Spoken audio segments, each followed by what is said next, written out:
Welcome to yet another amazing episode of Pure Minds, Pure Energy, Enlightenment Sessions with Nate and PMC. I'm your host, Nate Zalesnik, 2024 U.S. Wellness Coach of the Year and one of the only American master trainers of the ancient Indonesian royal system of breathwork, meditation, healing, energy building, and extrasensory art called Merpati Putih. And I'm also the founder of the Integrated Ascension Method, or the IM for short. Now, before we dive in, make sure that you like this video, subscribe to the PMC and Integrated Ascension Method YouTube channels so you never miss a single episode.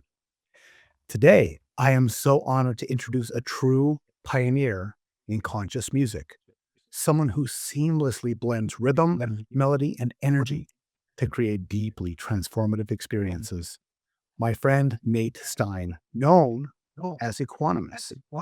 With over 100 million streams, Equanimous has carved out a very unique space in the world of conscious electronic music, bringing deep bass, hypnotic beats, and live instrumentation together to invoke heart-opening and transcendent states for everyone who hears him.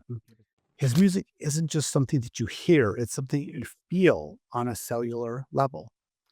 As the founder of High Vibe Records, he has also dedicated himself to uplifting artists who share the mission of raising collective consciousness through sound.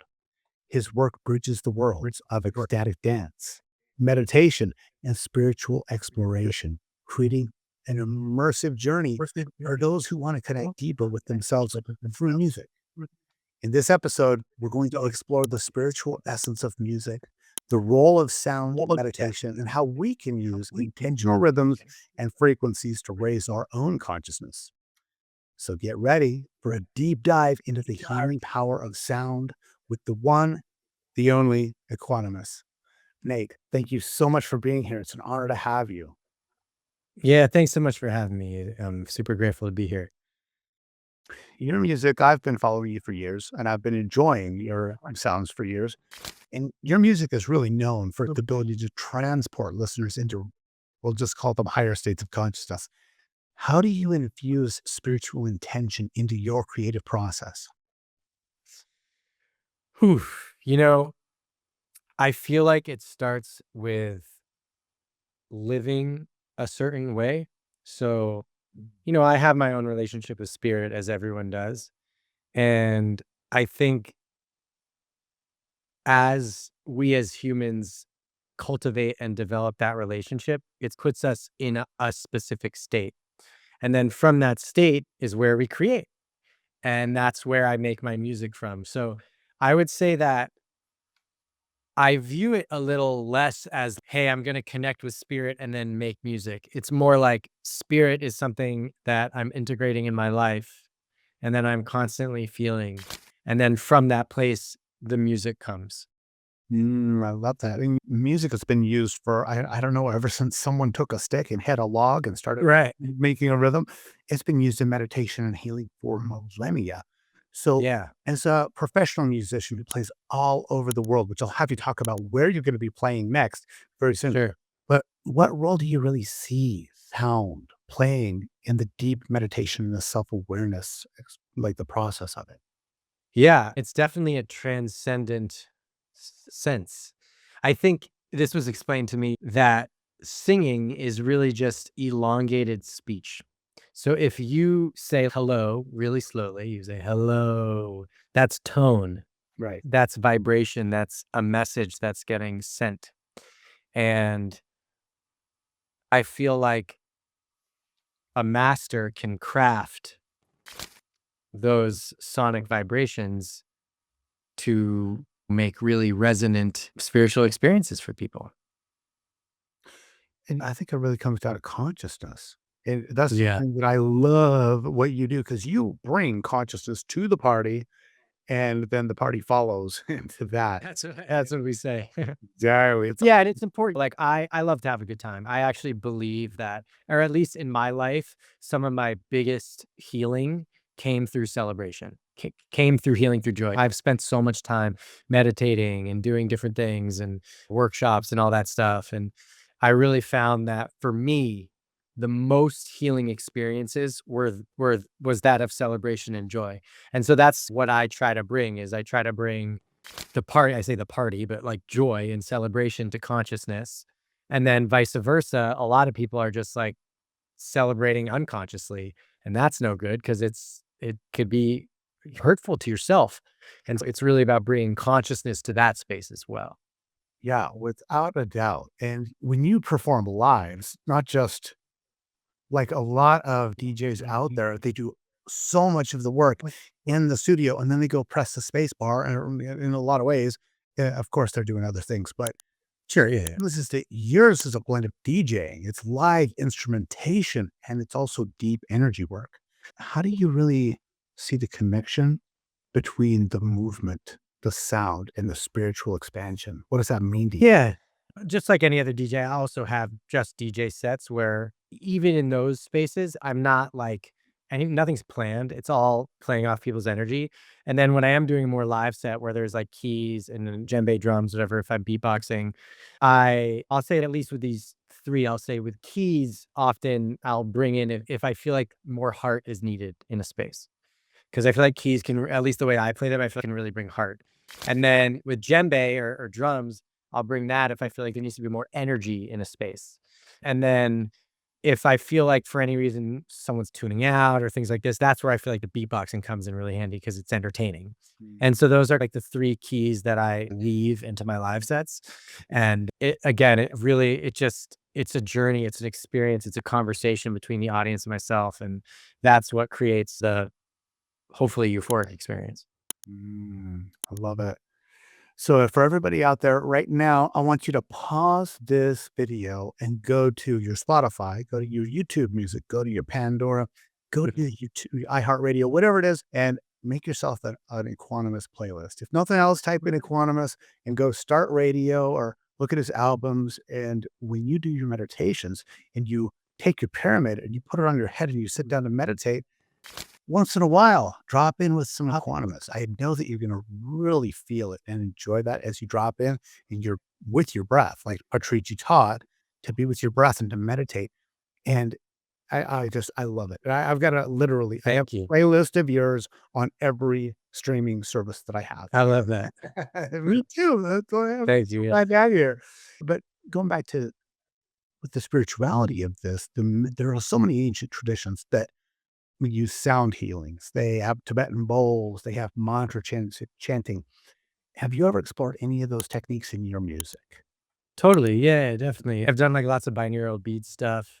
Definitely. I have some sound bowls in some of my songs. In my studio, there's like a ton of like, I'm just like looking around right now. There's like bells and whistles and the didgeridoo. And I've got three hand pans I'm looking at right now. So just there's lots of different like tools that I use that I definitely incorporate in the music because I feel like it's resonant.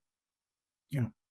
Yeah, and it is, and that's the interesting thing is if you're playing what you think other people want, it's not the same as if you're playing for yourself, and then other people resonate with that because of who you are being.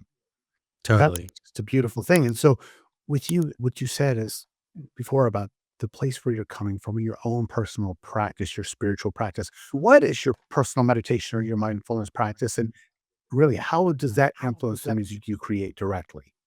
Yeah, totally. So I call it internal awareness, but really it's just a form of Vipassana meditation. And Vipassana meditation is where the word equanimous comes from. It's definitely a big part of what I do and of my life. I feel like it's shifted from I used to sit down and very intentionally meditate. And now I feel like meditation is just part of my conversations that I have with people, being aware internally of my body. That's really what the meditation is. It's internal awareness. It's taking your awareness and instead of having your home place be your mind, having the home be your body and internally. And one way to do this is just they teach you to just practice with your breath and focusing on the air that's going in and out of your nose. And that's the entry point to life in your body in certain ways.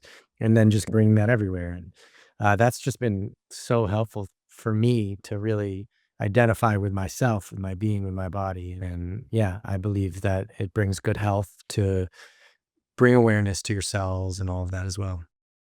Yeah, absolutely.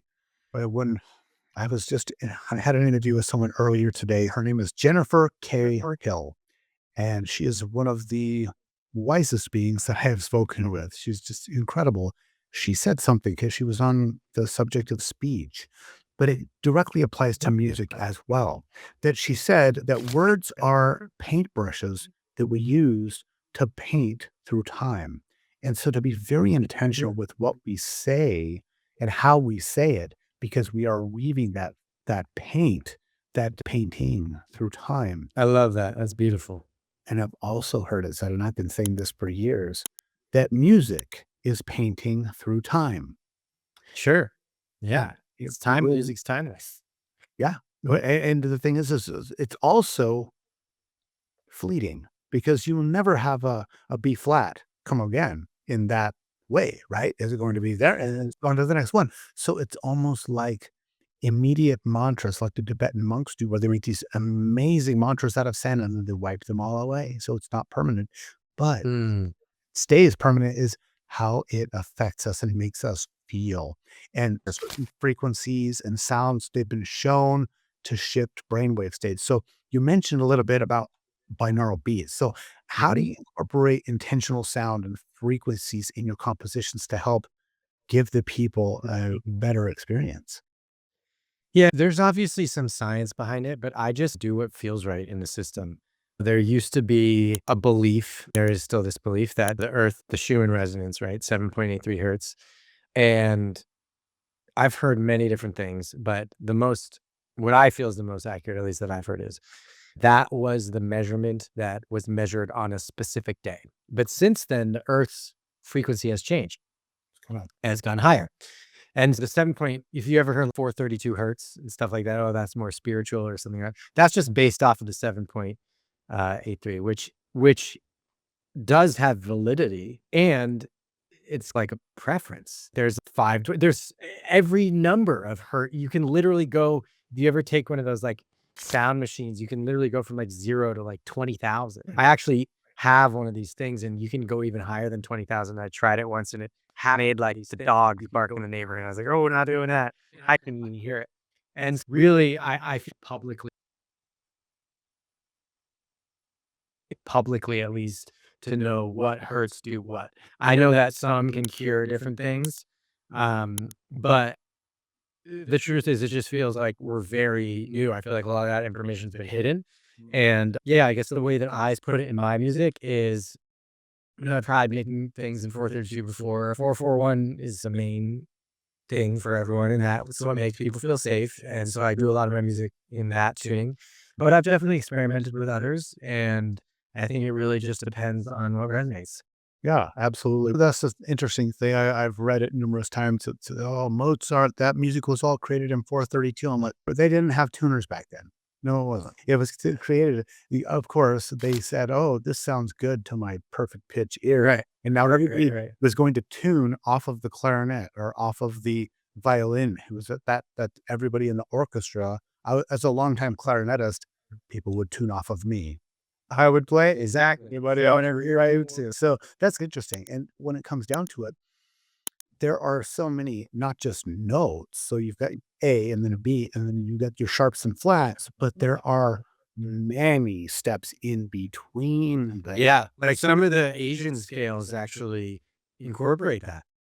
Oh, and this audience is Indian. Most of them in Indians. Oh, yes. Right. So that's Spitfire music. Oh my God. right. It's incredible. So So it doesn't fall in the Western paradigm of everything is in 4/4 common time. right. It's like very cool. And I know that a lot of people out there that when we sit down, we meditate and listen to the sitar as well, you may very well find yourself having similar transcendent experiences when you turn it on and it's not sitar, it's Equanimous. I appreciate that. And I had some sitar in some of my class. Beautiful. Okay, Everybody, some sitar. you know what we're sitting down to meditate to next. We're going to get some, for somebody who wants to use music as a meditation tool, what would you advise them? It's like one of a good way to approach it.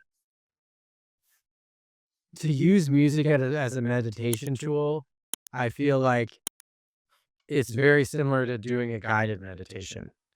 It's like letting something else guide you and then surrendering to that and seeing what happens. When I meditate, I don't meditate to music, but I know a lot of people do, and it's very helpful. I'll just say there's this thing called a sound bed, and it's like a bed that vibrates basically. Oh, and it vibrates, and it's really cool. And they hired me to come in and create some custom music for it. Cool. And custom meditation music. And it's fascinating because one of the tracks called Integration and that's just a meditation track. I make lots of different kinds of music, all different genres, beats and bass and all that stuff. But this one in particular, we were really intentional about it. We used binaural beats. We had the ocean waves as part of the track. Lots of really pretty orchestral cinematic sounds. And it really is about taking people on a journey. I'll say, if you are going to meditate to music, trust the music you're going to meditate to because you're surrendering to it. And it's important to do that with a good teacher. And in this case, I guess the music would be the teacher. Yeah, without a doubt.